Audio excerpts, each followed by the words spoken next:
ရိသတ်များအားလုံးပဲမင်္ဂလာပါရှင်မြန်မာနယူးချန်နယ်မှာပြန်လည်ကြိုဆိုလိုက်ပါရစေ2026ခုနှစ်ဩဂတ်လ28ရက်နေ့ညနေ4နာရီခွဲချိန်မိုးလေဝသသတင်းတိုင်းထွာချက်တွေကိုစူးစီးတင်ဆက်ပေးပါမယ်ဘင်္ဂလားပင်လယ်အော်အခြေအနေကကပလီပင်လယ်ပြင်နဲ့ဘင်္ဂလားပင်လယ်အော်တို့မှာမုတ်တုံတွေအားကောင်းနေပါတယ်ကပလီပင်လယ်ပြင်နဲ့ဘင်္ဂလားပင်လယ်အော်တို့မှာတိမ်တင်းတင်းမှတိမ်ထူထပ်နေပြီးမနက်ဖြန်မနက်ထိခံမှန်းချက်ရမန္တလေးတိုင်းဒေသကြီးမကွေးတိုင်းဒေသကြီးနဲ့ချင်းပြည်နယ်တို့မှာနေရာကျကျနေပြီးတော့ပဲခူးတိုင်းဒေသကြီးစကိုင်းတိုင်းဒေသကြီးအောက်ပိုင်းနဲ့ကယားပြည်နယ်တို့မှာနေရာစိတ်စိတ်နဲ့ကျန်းတိုင်းဒေသကြီးနဲ့ပြည်နယ်တို့မှာနေရာနှံပြမိုးတစ်ချုံရွာပြီးရန်ကုန်တိုင်းဒေသကြီးအေရဝတီတိုင်းဒေသကြီးတနင်္သာရီတိုင်းဒေသကြီးကရင်ပြည်နယ်မွန်ပြည်နယ်ရခိုင်ပြည်နယ်ရှမ်းပြည်နယ်မြောက်ပိုင်းတောင်ပိုင်းနဲ့ရှေ့ပိုင်းတို့မှာနေရာကွက်၍မိုးကြီးနိုင်ပါရှင်ကျွမ်းရန်ရာနှုန်းပြည့်ဖြစ်ပါတယ်မိုးတိမ်တောင်ဖြစ်ပေါ်မှုအခြေအနေဟာရန်ကုန်တိုင်းဒေသကြီးပဲခူးတိုင်းဒေသကြီးရခိုင်ပြည်နယ်ရှမ်းပြည်နယ်တောင်ပိုင်းနဲ့အရှေ့ပိုင်းတို့မှာနေရာကွက်၍မိုးကြီးနိုင်ပါတယ်ရှင်ပရိသတ်များရှင်ရန်ကုန်တိုင်းဒေသကြီးပဲခူးတိုင်းဒေသကြီးစကိုင်းတိုင်းဒေသကြီးထပ်ပိုင်းအေရဝတီတိုင်းဒေသကြီးတနင်္သာရီတိုင်းဒေသကြီးချင်းပြည်နယ်ရခိုင်ပြည်နယ်ရှမ်းပြည်နယ်တို့မှာမိုးတိမ်တောင်ဖြစ်ထွန်းလျက်ရှိပြီးအဆိုပါမိုးတိမ်တောင်ရွှေလျားရာနေရာတလျှောက်မိုးရွာသွန်းခြင်းနဲ့တူလေပြင်းတိုက်ခိုက်ခြင်းမိုးတစ်ချုံခြင်းမိုးကြိုးပစ်ခြင်းလျှက်စီးလက်ခြင်းစတဲ့မိုးသီးကြွေခြင်းမိုးလေဝသဖြစ်စဉ်တွေဖြစ်ပေါ်နိုင်မှာသဖြင့်ကြိုတင်သတိပြုနိုင်မှာရန်အကြံပြုအပ်ပါတယ်ရှင်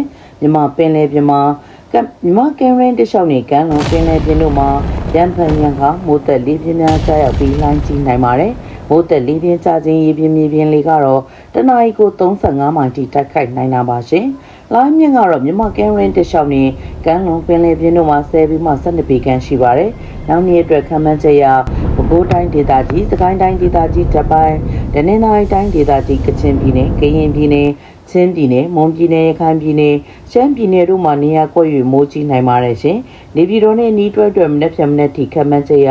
နေရာကွက်၍မိုးထစ်ချုံရွာပြီးရွာရင်ရာနှုန်းပြည့်ဖြစ်ပါတယ်ရှင်။ရန်ကုန်မြို့နဲ့နီးတွဲတွဲမနက်ဖြန်မနက်ထိခံမှန်းချက်ရမိုးတစ်ကြိမ်နှစ်ကြိမ်ထစ်ချုံရွာပြီးရွာရင်ရာနှုန်းပြည့်ဖြစ်ပါတယ်။မန္တလေးမြို့နဲ့နီးတွဲတွဲမနက်ဖြန်မနက်ထိခံမှန်းချက်ရနေရာကွက်ကြားမိုးထစ်ချုံရွာပြီးရွာရင်ရာနှုန်းပြည့်ဖြစ်ပါတယ်ရှင်။ဒါမဲ့စနေတနင်္ဂနွေအားလည်းရက်တွေအတွက်မိုးလေဝသခံမှန်းချက်ရနေပြီးတော့ရန်ကုန်တိုင်းဒေသကြီးတို့မှာနေရာစိတ်စိတ်နဲ့မန္တလေးတိုင်းဒေသကြီးတို့မှာနေရာအနှံ့ပြားမိုးထစ်ချုံရွာနိုင်တာကိုမြင်တွေ့ရပါတယ်ရှင်ပရိသတ်များရှင်2026ခုနှစ်ဩဂတ်လ28ရက်နေ့မြန်မာစံတော်ချိန်73:36မိနစ်50စက္ကန့်ချိန်ကမ္ဘာအေးမြင်းငလင်းစကန်မှာတောင်အရှိတောင်ဘက်109မိုင်ခန့်ကွာဝေးတဲ့မြမပင်နယ်ပင်ဖြာပုံမြို့ရဲ့အရှိတောင်ဘက်86မိုင်ခန့်ကွာမြောင်လက်တီတူ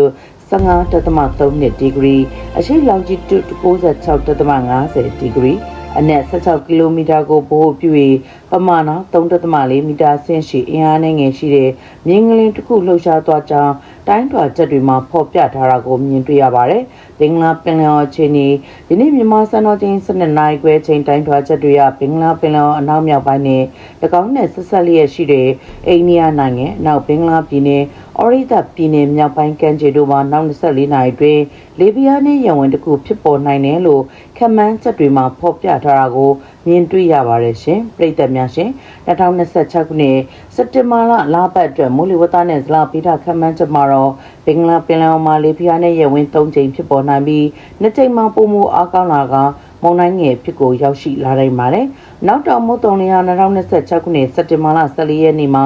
19ရက်နေ့တွင်မြန်မာနိုင်ငံမြောက်ပိုင်းဒေသတွေမှာ၎င်းစက်တင်ဘာ20ရက်ကနေ25ရက်နေ့တွင်မြန်မာနိုင်ငံအလယ်ပိုင်းဒေသတွေမှာ၎င်းစက်တင်ဘာ26ရက်နေ့မှာအောက်တိုဘာလ1ရက်နေ့တွင်မြို့မကျုံမော်ဒေသတွေမှာ၎င်းဆုတ်ခွာသွားဖွယ်ရရှိပါတယ်။နောက်တော့မိုးတုံလျာကပ်ပလီပင်လယ်ပြင်နဲ့ဘင်္ဂလားပင်လယ်အော်တို့မှာအားသင့်တဲ့ရှိနိုင်ပြီးကပ်ပလီပင်လယ်ပြင်နဲ့ဘင်္ဂလားပင်လယ်အော်တို့မှာတိမ်သင့်မှတိမ်ထူထပ်နေပါတယ်။မိုးချီနေနဲ့မိုးရွာရက်ကိုတင်ဆက်ရမယ်ဆိုရင်မိုးရွာသွန်းမှုခြေနေမှာနေပြီးတော့မန္တလေးတိုင်းဒေသကြီးကယားပြည်နယ်နဲ့ရှမ်းပြည်နယ်တောင်ပိုင်းနဲ့ရှေ့ပိုင်းဒေသတွေမှာရွာသွန်းမြင့်တဲ့ပုံနှံပြီးရန်ကုန်တိုင်းဒေသကြီးပဲခူးတိုင်းဒေသကြီးမကွေးတိုင်းဒေသကြီးစကိုင်းတိုင်းဒေသကြီးအေရဝတီတိုင်းဒေသကြီးတနင်္သာရီတိုင်းဒေသကြီးကချင်ပြည်နယ်ကရင်ပြည်နယ်ချင်းပြည်နယ်မွန်ပြည်နယ်ရခိုင်ပြည်နယ်နဲ့ရှမ်းပြည်နယ်မြောက်ပိုင်းတို့မှာရွာသွန်းမြင့်တဲ့မိုးချုံရွာနိုင်ပါတယ်ရန်ကုန်တိုင်းဒေသကြီးပဲခူးတိုင်းဒေသကြီးရှေ့ပိုင်းအေရဝတီတိုင်းဒေသကြီးတနင်္သာရီတိုင်းဒေသကြီးကရင်ပြည်နယ်မွန်ပြည်နယ်နဲ့ရခိုင်ပြည်နယ်တို့မှာ21ရက်မှ25ရက်ခန့